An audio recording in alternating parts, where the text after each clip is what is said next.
और उसमें एक आत्मदेव नाम का ब्राह्मण, ध्यान से सुनिएगा। ब्राह्मण कैसा था? भिक्षुको वित्तवान लोका तत्प्रिया दुंदुली स्नेहा सुभाग्य स्थापिका नित्या सुंदरी शुक्लोद्भवा। ब्राह्मण थे बहुत धनवान, लेकिन भिक्षुक थे। भिक्षुको वित्तवान लोग। इनकी एक पत्नी थी, उनका उसका नाम था दुंदुली। आत्मदेव ब्राह्मण, ब्राह्मण पत्नी का नाम दुंदुली। अब दुंदुली कैसी थी? ध्यान से सुनिएगा मैया। और ये दुंदुली कैसी थी कि लोक वार्ता रता क्रूरा प्रायसो बहुजल्पिका सूराचा ग्रह कृत्य कृपणा कलह प्रिया। लोक वार्ता, जो दूसरों की बातचीत करने में, दूसरों की निंदा करने में, दूसरों की चुगली करने में जिसका समय ज्यादा व्यतीत हो। देखना मेरी भैयाओं, मेरे भैयाओं, आप हम में से तो इस किसी के पास ऐसे गुण नहीं है कि दूसरों की चुगली, दूसरे की निंदा, दूसरे की स्तुति, या फिर दूसरों के बारे में कोई माता होती है दुंदुली की तरह कि जब तक दूसरे के एक दूसरे को नहीं लड़वा दे तब तक मन को चैन, इसकी उससे कर दे और उसकी उससे कर दे और दोनों में हाथापाई करा। तो ऐसा ही क्रम था वो दुंदुली का। और जो पंडित जी थे वो कैसे थे? आत्मदेव नाम के ब्राह्मण को 6 कर्म करने चाहिए। षट कर्मों निपुणो मंत्रो तंत्र विशारदा, वही ब्राह्मण श्रेष्ठ बताया गया। यज्ञ करें और यज्ञ करवाएं, दान दे और दान लेने का काम नहीं। ब्राह्मणों को दान देना भी चाहिए, दान देना और दान लेना। और 4 कर्म, 5वां पढ़ना और पढ़ाना। ये 6 कर्म, षट कर्मों निपुणो विप्रो मंत्र तंत्र विशारदा। जिस ब्राह्मण के अंदर ये 6 कर्म होते हैं वही श्रेष्ठ ब्राह्मण बताया गया है, वही श्रेष्ठ। तो ब्राह्मण तो षट कर्म करने वाले थे, लेकिन एक दुख उनके घर में भी था। क्या दुख था? ना पुत्रो ना विवाह पुत्री तथा चिंता त्रो भसा। ना तो कोई बेटी थी, ना घर में कोई बेटा था। धन भी था, भगवान के भजनानंदी भी थे, भजन भी करते थे, लेकिन कोई संतान नहीं थी। और इसी कारण वो ब्राह्मण दुखी थे। और यही दुख के कारण एक दिन गांव में कुछ गांव वाले बात कर रहे थे, हमारे पंडित जी तो बहुत बड़े विद्वान हैं, लेकिन ना जाने ऐसा कौन सा कर्म कर आए कि इनके यहाँ कोई संतान नहीं है। ब्राह्मण ने सोचा धिक्कार है ऐसे जीवन ही समाप्त कर ले। जंगल में चले गए अपने आप को समाप्त करने के लिए। नदी के तट पर एक वृक्ष के नीचे बैठ कर रोने लगे, रुदन करने। वहीं से एक संत निकल कर जा रहे थे। संत की दृष्टि पड़ी, सोचा कि जंगल में गंदराओं में नदी के तट पर वट वृक्ष के नीचे बैठे हैं, ब्राह्मण देवता लग रहे हैं। तो ऐसा प्रतीत हो रहा है कि ये भगवान के लिए रो रहे हैं। क्योंकि जंगल में तो कोई भी जाएगा, रो रहा है तो समझो कि भगवान के लिए ही रो रहा है। संत ने सोचा चलो इसका मार्ग प्रशस्त करना चाहिए, जिससे इसे भगवान जल्दी मिले। संत पहुंचे और पहुंच कर पूछा, आज परमात्मा का तो नाम नहीं। ब्राह्मण देवता कहने लगे, हे संत, हे महापुरुष, पहले आपके चरणों में प्रणाम है। और आज ब्राह्मण किसी कोई दुखी हो और उससे किसी कोई दुख पूछ ले, दुख उसका इतना और वो बताएगा, दुख थोड़ा बताएगा इतना। आज आत्मदेव ब्राह्मण दुख बता रहे संत को। संतान के बिना धन को धिक्कार है, संतान के बिना घर को धिक्कार है, संतान के बिना धन वैभव जमीन जायदाद को धिक्कार है, और संतान के बिना कुल को धिक्कार है। ये संत से कह रहे हैं, मेरे यहाँ सब है, धन है, परिवार है, सब कुछ है, लेकिन कोई संतान नहीं, कोई संतान नहीं। और तो और संत जी महाराज जी, पाल्यते ये मया धेनु सा बंध्या सर्वता भवे। इन्हें गाय पाली, लेकिन वो गाय ने भी आज तक मेरे घर में कोई बछड़ा को, किसी बच्चे को जन्म नहीं दिया। आज तक मेरे घर में किसी गाय ने दूध नहीं दिया। मैंने फलदार वृक्ष लगाए, लेकिन मेरे घर में जो वृक्ष लगाए उसमें कभी फल नहीं लगा। इसलिए मैं बहुत दुखी हूं और अपने आप को समाप्त करने के लिए आया। संत ने कहा, बेटा नहीं है तो दुखी, और जिसके यहाँ बेटा है वो, जिसके यहाँ है वो भी दुखी, और जिसके यहाँ नहीं है।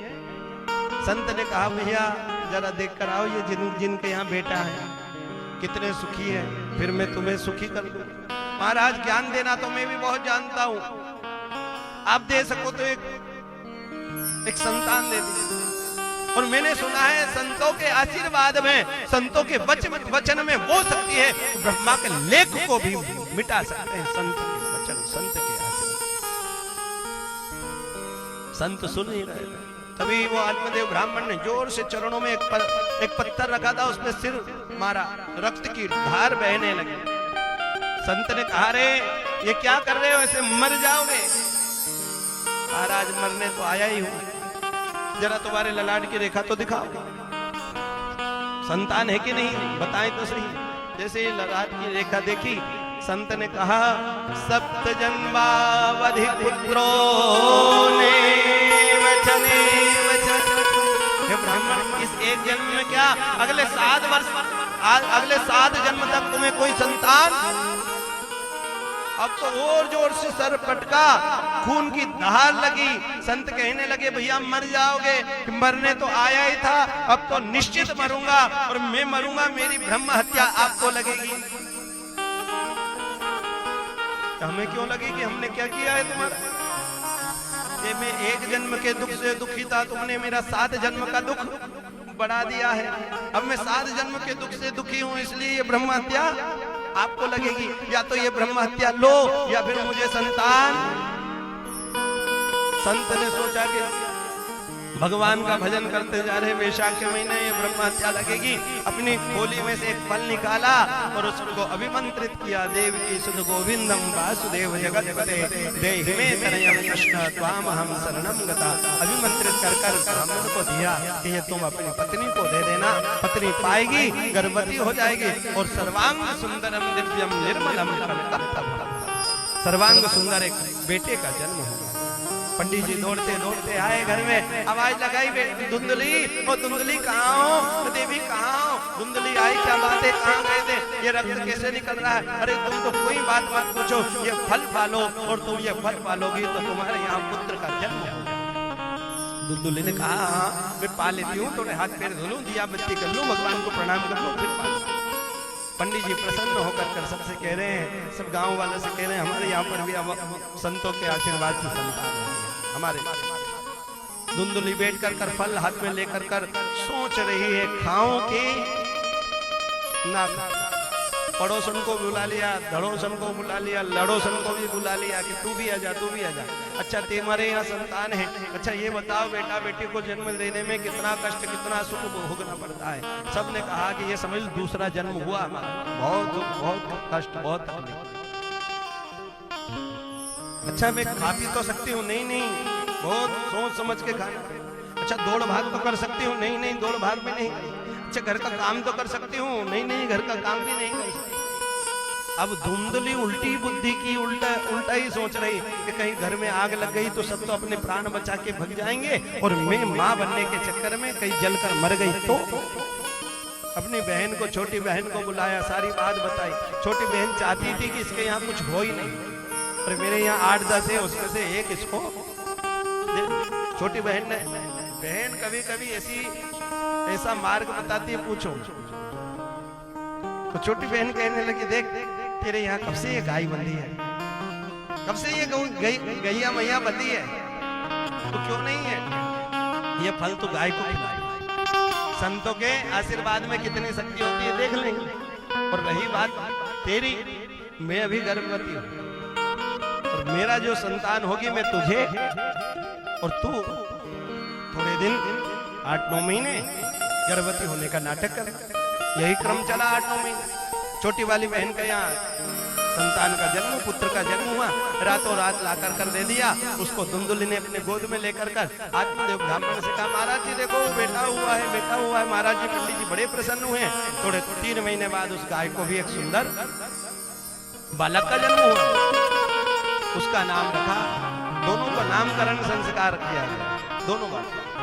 आज ब्राह्मण से सब गांव वाले आकर कर कहने लगे, वाह ब्राह्मण देवता आत्मदेव ब्राह्मण, धन्य हो आप कि देखो देने वाला देता जब छप्पर फाड़ के कि आपके यहाँ पर भी और गाय के यहाँ पर भी दो बेटे।